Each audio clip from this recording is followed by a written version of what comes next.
Hi friends, this Virendra. So health care news episode అందరికీ స్వాగతం. So ఈరోజు డేట్ వచ్చేసి 14 జూన్ 2021. టైం వచ్చేసి 4:13 PM అవుతుంది.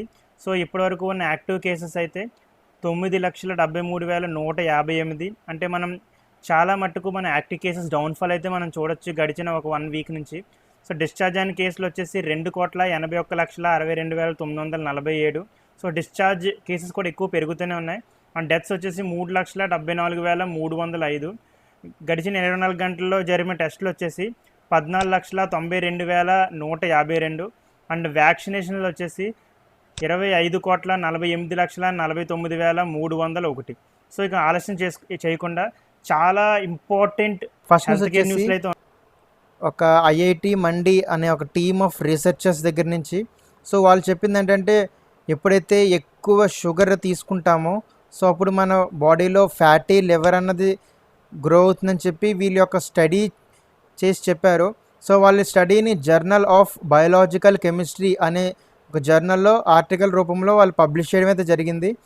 సో ఈ ఆర్టికల్ ప్రకారం ఏంటంటే ఇండియాలో 9% నుంచి 32% వరకు ఈ non alcoholic fatty liver disease అనేది మనకి ప్రివలెంట్గా ఉందని, అండ్ కేరళలో 49% ఉందని, అండ్ ఎవరికైతే చిన్నపిల్లలు స్కూల్కి వెళ్ళే చిన్నపిల్లలు ఉంటారో సో వాళ్ళు ఊబకాయంగా ఉంటే అంటే బిఎంఐ ఎక్కువ ఉండే పిల్లలకి నియర్లీ 60% పిల్లలందరికీ non alcoholic fatty liver disease వస్తుందని. So the non alcoholic fatty liver disease వచ్చితే సిమ్టమ్స్ అనేవి మనకి నియర్లీ 2 decades 20 years వరకు సిమ్టమ్స్ అనేవి మనకి ఎక్కువగా కనిపించవని వీళ్ళు చెప్పడం అయితే జరిగింది. సో యాక్చువల్లీ ఈ non alcoholic fatty liver disease అన్నది ఎక్కువగా షుగర్ తీసుకున్నప్పుడు, అంటే ఏ షుగర్ అన్నా సుక్రోజ్ అన్నా లేకపోతే ఏ ఫామ్ కార్బోహైడ్రేట్ ఫామ్ అయినా సరే తీసుకుంటే సో ఈ ఎక్సెస్ ఆఫ్ షుగర్ని మన బాడీలో కన్వర్ట్ చేయడానికి ఒక ప్రాసెస్ అనేది స్టార్ట్ అవుతుంది. అది వచ్చేసి డిఎన్ఎల్ పాత్వే, దాని హెపాటిక్ డి నోవో లైపోజెనిసిస్ అంటాం.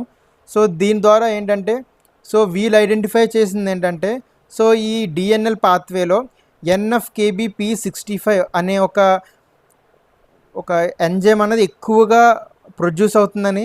సో దీనివల్ల సార్సిన్ అనే ఒక ప్రోటీన్ తక్కువ అయిపోతుందని. సో ఈ లెవెల్స్ తక్కువ అవ్వడం వల్ల ఈ డిఎన్ఎల్ పాత్వ అనేది ఎక్కువ అయ్యి అది ఈ షుగర్ అనేది ఫ్యాట్ రూపంలో స్టోర్ అయ్యి దానివల్ల ఎక్కువ ఫ్యాట్ స్టోర్ అవడం వల్ల ఈ non alcoholic fatty liver disease వస్తుందని వీళ్ళు ఆ ఆర్టికల్లో పేర్కొన్నారు.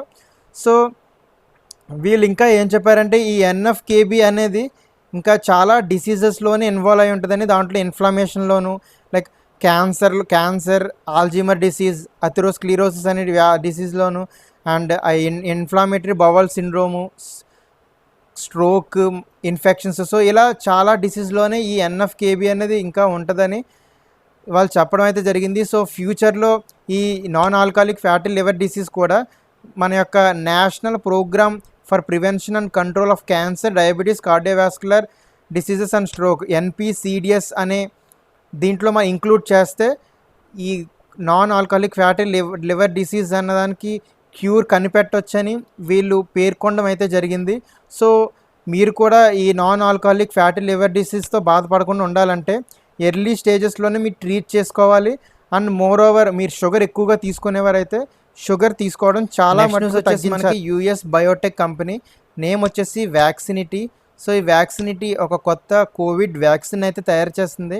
అండ్ వీళ్ళు క్లెయిమ్ చేసేది ఏంటంటే ఆ కోవిడ్ వ్యాక్సిన్ ఏదైతే తయారు చేస్తున్నారో అది డీజనరేటివ్ డిసీజెస్ అంటే ఆల్జీమర్స్ డిసీజ్ కానీ ఆర్ పార్కిన్సన్స్ డిసీజ్కి కూడా ఈ వ్యాక్సిన్ ఎఫెక్టివ్గా పనిచేస్తుందని, అంటే ఇప్పుడు తీసుకున్న వాళ్ళకి ఫ్యూచర్లో ఆల్జీమర్స్ అండ్ పార్కిన్సన్స్ డిసీజ్ వచ్చే ఛాన్సెస్ చాలా తక్కువ ఉంటాయని చెప్పి వాళ్ళు క్లెయిమ్ చేయడం అయితే జరిగింది. సో ఈ వ్యాక్సిన్ నేమ్ వచ్చేసి UB612.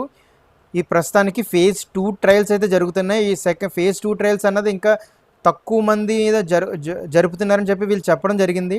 సో ఇది ఒక RDNA టెక్నాలజీ మీదే వాళ్ళు ప్రిపేర్ చేస్తున్నారు. బట్ ఇది వచ్చేసి ఎక్కువ కెమికల్స్ వాడి ఈ వ్యాక్సిన్ అనేది ప్రిపేర్ చేస్తున్నారని, అండ్ దీన్ని వచ్చేసి synthetic peptide mimic spike protein, అంటే ఈ సింథటిక్ పెప్టైడ్స్ అన్ని వాడి ఈ ఏదైతే స్పైక్ ప్రోటీన్ మనకి ఈ కరోనా వైరస్ డెవలప్ అవుతుందో దాన్ని మిమిక్ చేయడానికి ఉపయోగపడుతుందని చెప్పి వీళ్ళు చెప్పడం అయితే జరిగింది. సో మనకి 2012లో చూసుకుంటే ఒక మోనోక్లోనల్ యాంటీబాడీ ట్రీట్మెంట్ అనేది కొన్ని ఇంజెక్టిబుల్స్ అనేవి స్టార్ట్ చేశారు, ఏదైతే ఈ ఆల్జీమస్కి అండ్ ఈ పార్కిన్సన్ డిసీజ్ కోసం. బట్ అవి వచ్చేసి ఈ ఏవైతే క్లినికల్ ట్రయల్స్లో కొన్ని చాలామందికి బ్రెయిన్లో ఇన్ఫ్లమేషన్ డెవలప్ అయినాయి అని చెప్పి ఆ ట్రయల్స్ అనేవి వాళ్ళు అక్కడే ఆపేశారు. సో దీన్ని కూడా మెన్షన్ చేస్తాం, మా వ్యాక్సినిటీస్ ఏదైతే కోవిడ్-19 వ్యాక్సిన్ ఉందో సో ఇది చాలా సేఫ్గా ఉంటుందని, అండ్ ఇది ఇంకా డీప్ ఫ్రీజ్లో పెట్టాల్సిన అవసరం లేదని, అండ్ ప్రస్తుతానికి వీళ్ళు లోవర్ ఇన్కమ్ కంట్రీస్ ఏవైతే ఉంటాయో వాళ్ళకి సప్లై చేస్తామని అండ్ ఇంట్రెస్ట్ని బేస్ చేసుకుని డెవలప్డ్ మార్కెట్స్ కూడా మేము సప్లై చేస్తామని చెప్పి వీళ్ళు చెప్పడం జరిగింది. అండ్ మోర్ ఓవర్ ఇప్పటికే వీళ్ళకి డిమాండ్ వచ్చేసి 140 మిలియన్ డోసెస్కు డిమాండ్ వచ్చిందని, అండ్ ప్రస్తుతానికి phase 2 క్లినికల్ ట్రయల్స్ మాత్రమే కంప్లీట్ అవుతున్నాయని, అండ్ phase 3 ట్రయల్స్కి వచ్చేటప్పటికి ఒక లార్జర్ స్టడీలో వీళ్ళు చేస్తామని వీళ్ళు చెప్పడం అయితే జరిగింది. నెక్స్ట్ న్యూస్ వచ్చేసి నాట్కో ఫార్మా కంపెనీ నుంచి. సో నాట్కో ఫార్మా బ్రికెన్రిడ్జ్ ఫార్మాస్యూటికల్స్తో పార్ట్నర్షిప్ అయితే తీసుకుని యూఎస్ FDA అప్రూవల్తో ఒక యాంటీ క్యాన్సర్ డ్రగ్ని అయితే వీళ్ళు అప్రూవల్ తీసుకోవడం అయితే జరిగింది. సో ఆ యాంటీ క్యాన్సర్ డ్రగ్ వచ్చేసి కార్ఫిల్జోమి వయల్స్. సో ఈ వయల్స్ వచ్చేసి 10 mg అండ్ 60 mg స్ట్రెంత్స్కి వీళ్ళు అప్రూవ్ అయితే తీసుకున్నారు, అండ్ టెంటేటివ్ అప్రూవల్ వచ్చేసి 30 mg స్ట్రెంత్కి అయితే వీళ్ళు తీసుకున్నారు. సో ఇంకా కొన్ని డేస్లో ఇది లాంచ్ అయితే నెక్స్ట్ వచ్చేసి సుబర్బన్ డయాగ్నోస్టిక్స్ నుంచి. సో సుశాంత్ కిండ్రా CEO ఈ సుబర్బన్ డయాగ్నోస్టిక్స్ ఈయన చెప్పింది ఏంటంటే, సో వీళ్ళు వచ్చేసి ఒక digital platform the red cause అని ఒక డిజిటల్ ప్లాట్ఫామ్ని వీళ్ళు స్టార్ట్ చేస్తున్నారు. సో దీంట్లో ఎవరికైతే బ్లడ్ అవసరం ఉంటుందో, ప్లేట్లెట్స్ ఆర్ ప్లాస్మా ఎవరికైతే అవసరం ఉంటుందో వాళ్ళు రిక్వెస్ట్స్ రేజ్ చేసి, సో ఆ రిక్వెస్ట్ ప్రకారం వాళ్ళ యొక్క డేటాబేస్లో ఎవరైతే డోనర్స్ ఉంటారో వాళ్ళని కాంటాక్ట్ చేసి ఆ పర్టికులర్ రిక్వైర్మెంట్ లొకేషన్కి పంపించడం అయితే జరుగుతుందని వీళ్ళు చెప్పడం అయితే జరిగింది. సో వీళ్ళు ఎందుకు ఇది స్టార్ట్ చేశారంటే, సో మన ఇండియా అన్నది world's the largest shortage of blood.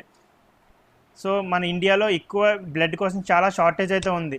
So గడిచిన కొద్ది కాలంలో మనం చాలా చూసాం. సో ఎవరికైతే ఎమర్జెన్సీ డిపార్ట్మెంట్లో ఉంటారో సో వాళ్ళకి ఎమర్జెన్సీ సర్జరీస్ జరిగిన, పోస్ట్ పార్టమ్ హెమరేజెస్ అంటే ప్రెగ్నెన్సీ బ్లీడింగ్ డెలివరీ చేసేటప్పుడు బ్లీడింగ్ అయిన, థాలసెమియా పేషెంట్స్కి, సికిల్ సెల్ డిసీజ్ పేషెంట్స్కి అండ్ క్యాన్సర్ పేషెంట్స్కి, సో వీళ్ళకి ఎవరికైతే ఎమర్జెన్సీగా బ్లడ్ అవసరం వస్తుందో సో ఆ బ్లడ్ షార్టేజ్ వల్ల చాలామంది చనిపోయారని చెప్పి వీళ్ళు చెప్పడం అయితే జరిగింది.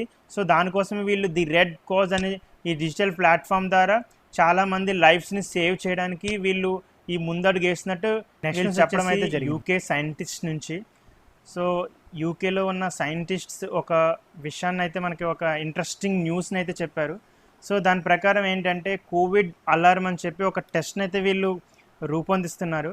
సో దీని ప్రకారం ఏంటంటే ఎవరైతే ఇప్పుడు క్రౌడెడ్ ప్లేసెస్లో ఒకటి ఉంటారో సో వాళ్ళలో ఎవరైతే కోవిడ్ పాజిటివ్ పేషెంట్స్ ఉంటారో సో వాళ్ళని ఒక స్మెల్ ద్వారా ఒక ఎలక్ట్రానిక్ డివైస్ యూజ్ చేసి కోవిడ్-19 పేషెంట్స్ నుంచి వచ్చే స్మెల్ ద్వారా వాళ్ళు పాజిటివ్ అని వాళ్ళు స్క్రీన్ చేసే ఒక టెక్నాలజీని వీళ్ళు డెవలప్ అయితే చేస్తున్నారు. సో వీళ్ళు వచ్చేసి London school of hygiene and tropical medicine and Durham university. So వీళ్ళు చెప్పేది ఏంటంటే ఎవరైతే కోవిడ్ పేషెంట్స్ ఉంటారో సో వాళ్ళల్లో ఒక సెపరేట్ డిఫరెంట్ స్మెల్ అయితే వస్తుంది, అండ్ ఆ స్మెల్ని బేస్ చేసుకుని ఆ స్మెల్ని వాలటైల్ ఆర్గానిక్ కాంపౌండ్స్ కింద చేంజ్ చేయగలిగితే సో అప్పుడు సెపరేట్ ఈ కోవిడ్ ఇన్ఫెక్ట్ అయిన పేషెంట్స్ని, అన్ఇన్ఫెక్టెడ్ పేషెంట్స్ని ఈజీగా మనం డిస్టింగ్విష్ చేయొచ్చు అని చెప్పి వీళ్ళు చెప్పడం అయితే జరిగింది.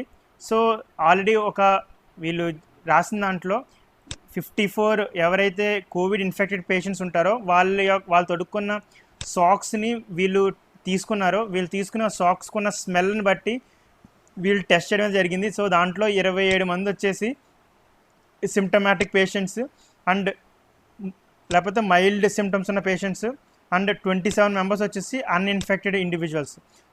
సో 54 మంది సాక్స్ తీసుకుని వీళ్ళు సెన్సర్స్ ద్వారా ఎలక్ట్రానిక్ డివైస్ ద్వారా వీళ్ళు టెస్ట్ చేయడం జరిగింది. సో వీళ్ళు టెస్ట్ చేసిన తర్వాత దాంట్లో ఫస్ట్ డే వచ్చేసి 98% వచ్చేసి ఏవైతే పాజిటివ్ రిజల్ట్స్ వచ్చినాయి అండ్ 99% నెగిటివ్ రిజల్ట్స్ రాకుండా చూసుకున్నారో, అండ్ సెకండ్ డే వచ్చేసి వీళ్ళు 100% సెన్సిటివిటీని స్పెసిఫిసిటీని వీళ్ళు తీసుకురావడం అయితే జరిగింది.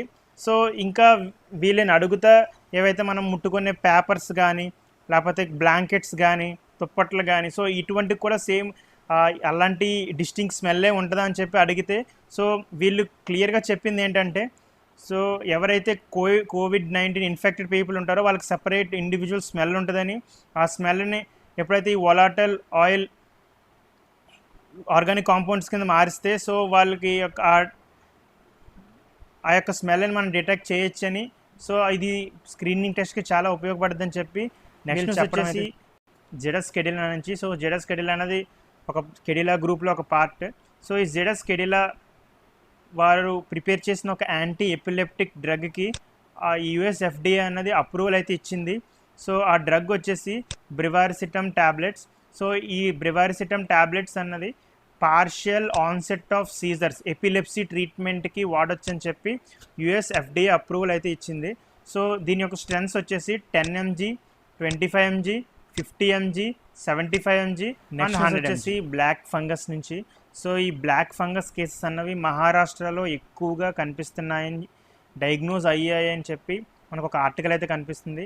సో మ్యాక్సిమం బ్లాక్ ఫంగస్ కేసులు వచ్చేసి పూణే, నాగ్పూర్, నాసిక్ అండ్ సోలాపూర్ డిస్ట్రిక్ట్స్లో ఎక్కువ కనిపిస్తున్నాయి. అండ్ సండేతో ఈ బ్లాక్ ఫంగస్ కేసెస్ వచ్చేసి 7,395 కేసెస్ అయితే కంప్లీట్ రీచ్ అయినాయి. అండ్ అందులో 644 పీపుల్ ఎవరైతే బ్లాక్ ఫంగస్తో ఇన్ఫెక్ట్ అయ్యారో వాళ్ళు అయితే చనిపోయారు.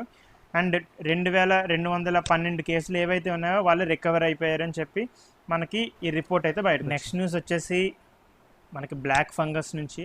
సో పూణేలో the joint national task force for COVID-19 వీళ్ళు చెప్పడం ఏంటంటే, సో మనకి ఈ liposomal or conventional amphotericin B formulations అన్అవైలబుల్గా అంటే 2 months నుంచి షార్టేజ్లో ఉన్నది కాబట్టి, సో పోసాకొనజోల్ ఇంజెక్షన్స్ని ఈ యాంఫోటెరిసిన్ Bకి ప్రత్యామ్నాయంగా అంటే ఆల్టర్నేటివ్గా వాడొచ్చని, అంటే పోసాకొనజోల్ అనేది సెకండ్ లైన్ ట్రీట్మెంట్ అని వీళ్ళు చెప్పడం జరిగింది. సో ఇప్పుడైతే ఈ యాంఫోటెరిసిన్ B అవైలబిలిటీ ఉండదో, లేకపోతే పేషెంట్ టాలరేట్ అవ్వలేకపోతారో అప్పుడు ఈ ఇంట్రావేనస్ ఇంజెక్షన్ ఫామ్లో ఉన్న ఈ పోసాకొనజోల్ ట్రీట్మెంట్ అన్నది తీసుకోవచ్చని, అండ్ ఈ పోసాకొనజోల్ ట్రీట్మెంట్ 5 times ఇంట్రావేనస్ అన్నది 5 times ఎఫెక్టివ్గా చూపిస్తుందని, బట్ ఇది ఇనీషియల్ ట్రీట్మెంట్గానే మాత్రమే ఇంట్రావేనస్ ఇవ్వాలని, మిగిలినంతా ఓరల్ టాబ్లెట్ 3 నుంచి 6 months మనకి ఈ బ్లాక్ ఫంగస్ వచ్చిన వాళ్ళు కంటిన్యూ చేయొచ్చని మనకి రిపోర్ట్స్ అయితే చెప్తున్నాయి.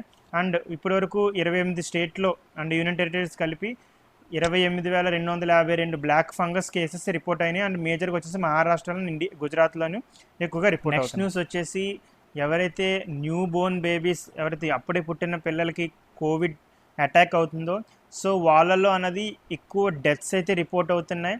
అండ్ వాళ్ళల్లో ఈ ఏదైతే సెప్సిస్ ఏదైతే ఈ బ్యాక్టీరియల్ కానీ వైరల్ ఇన్ఫెక్షన్ అన్నది ఎక్కువగా బ్లడ్లో రిపోర్ట్ అవుతుందని, సో ఇటువంటి పేషెంట్స్కి ఎక్కువగా వెంటిలేటర్ ఎక్కువ కావాల్సి వస్తుందని, 3 times ఎక్కువగా నార్మల్ ఎవరైతే నాన్ ఇన్ఫెక్టెడ్ బేబీస్ కన్నా ఇన్ఫెక్టెడ్ బేబీస్కే 3 to 3.67 times వెంటిలేటర్ అవసరం ఉంటుందని, అండ్ ఈ సెప్సిస్ రిస్క్ అనేది కూడా 4 times ఎక్కువగా ఉందని చెప్పి మనకి ఈ రిపోర్ట్ ద్వారా తెలుస్తుంది.